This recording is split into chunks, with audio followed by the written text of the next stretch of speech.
Unacademy. Let's crack it.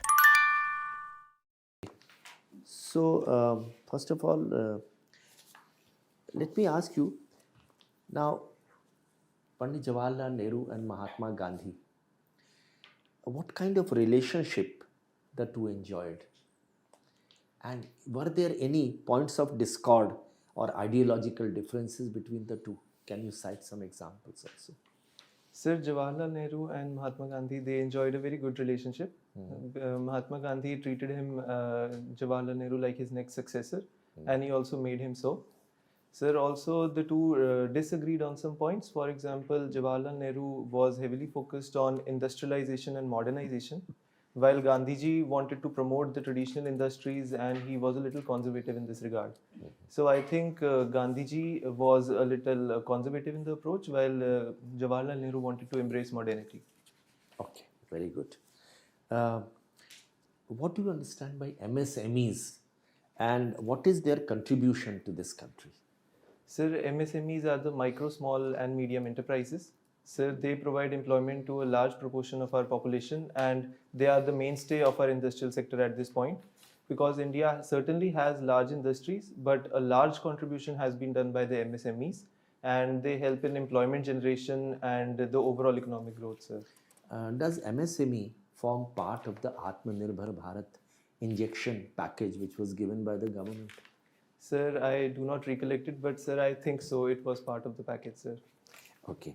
Now, Britain being out of European Union, do you think there is a possibility of Britain forming a trade union, with any other countries now that it is out of the European Union? Certainly, sir. I think that Britain has also given us some indications that it would like to engage in more free trade agreements with us, because Britain now looks to diversify its markets now that it is out of the European Union. It is also facing a little bit of an economic crisis because much of the trade that Britain used to do freely with the EU is now hampered. So I think Britain should certainly look forward to new engagements, and India is a key potential partner, and we both can mutually benefit from each other, sir. Okay, very good. Now, what are the significant internal security threats in this country? Sir, I think, sir, the first one is the left-wing extremism or the militancy that is growing in, or the Naxalism as it is called. So secondly, I think like we saw day before yesterday, what happened in Punjab, that there was the capture of a police station in Ajnala in Amritsar. So that is one of the internal security threats that has been started in India. Sir, I think... Okay. What is your opinion about the status of Chandigarh and also SYL? Yes, sir. Sir, Chandigarh, I think, sir, after the division of Punjab in 1966, Chandigarh was made the common capital of both Punjab and Haryana. And Haryana was provided a grant of rupees 10 crore and an additional loan-taking capacity of 10 crore to build its own capital. Sir, Srimati Indira Gandhi, our erstwhile Prime Minister, she had also said that Chandigarh might be given to Punjab. And in the Rajiv Longowal Accord of 1985, it also stated that Chandigarh should be handed over to Punjab. But I think, sir, in the present scenario, Chandigarh has now more of a cosmopolitan culture. It has a mix of so many different cultures. The central service rules have now been applied in Chandigarh. So I think, sir, the people of Chandigarh want a status quo at this point. But I think, sir, if Punjab and Haryana get together and they come to a common conclusion, then I think Haryana could be given a grant for setting up a new capital. So you want that Chandigarh should be transferred to Punjab? Sir, I personally believe that a status quo approach at this point better. would be better, sir. So both of them should continue to have their capitals in Chandigarh? Yes, sir. Or else they both can be compensated If they to mutually form. agree, sir. What about SYL? So the SYL is the Satluj-Yamuna link canal, linking the Satluj and the Yamuna rivers in Punjab and Haryana, from which the water will flow from Satluj to Yamuna. What is your opinion about it? Sir, I think that Punjab had said that it would complete its portion of the canal, and Haryana had completed its portion in 1980, and Supreme Court has also stated the same. But recently, sir, last month a meeting was held at the Ministry of Jal Shakti between the CM of the two states, in which the Punjab CM had said that at the time of agreement they were getting 18 million acre feet of water, but now they are getting 12.83, while Haryana is getting 14. So although I do not know the credibility of these facts, I think, sir, first a proper investigation should be done.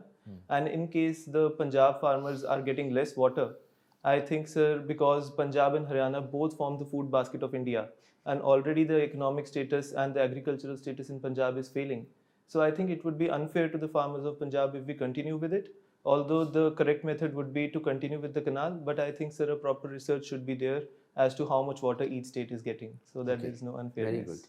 Now, MCI, why it needed to be wound up and replaced by another institution? What were the reasons leading to the winding up of MCI? Sir, actually, MCI was embroiled in a lot of corruption issues, so the government thought it prudent to replace it with the National Medical Council. Sir, the National Medical Council, it has 25 members, while the MCI had 100 plus members. But sir, the issue with the new NMC is that 70% of its members are nominated by the central government. So that is an issue, while MCI was majorly elected by the people. But one good point about this is that the tenure of the NMC is limited to 1 year is for one tenure for each member, while in the MCI there was no limit to the number of tenures a member can hold. So this will lead to more transparency. Also, sir, NMC has started to overhaul the medical curriculum from batch 2019, and it has also introduced an element of ethics in the curriculum. So I think, sir, it is a good move. Also, sir, the beginning of the next exam, I think, is a way forward in the right direction. One last question to you. If you become the collector, if you become a civil servant, and with your knowledge about the MBBS and the health and the medical education, with your background, what improvements can you bring about in the working of the civil hospitals in the district where you will be posted? Sir, first, I think one of the main challenges in the healthcare in India today is the lack of awareness among the common population. A study was conducted in Haryana where it was found that only 11% of the adolescent girls knew about the reproductive health problems in their age, and only 20% of the geriatric age group were aware of the comorbidities. So I think, sir, the first step would be raising the awareness about the government schemes and the health problems that exist. Second would be, sir, increasing access, because, sir, access in the rural areas, sir, it is only 35% for inpatient admissions and 65% for OPDs. So second would be, sir, increasing the access. So third would be increasing the affordability, because the out-of-pocket expenditure, like we know in the recent economic survey, it was 45%, which is a very high number. So I think, sir, schemes like Ayushman Bharat should be pushed forward.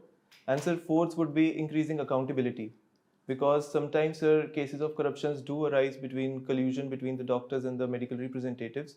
So that should be tackled. And the final point, sir, which I have personally witnessed last month when I went to visit my friend who is a medical officer in Karsog in Mandi, was that, sir, there is a lack of infrastructure at the civil and the primary level. The ECG machines are not working, the autoclaves are not good. So, sir, the doctors are not able to perform to their full potential. So I think, sir, that needs to be done as well. Excellent.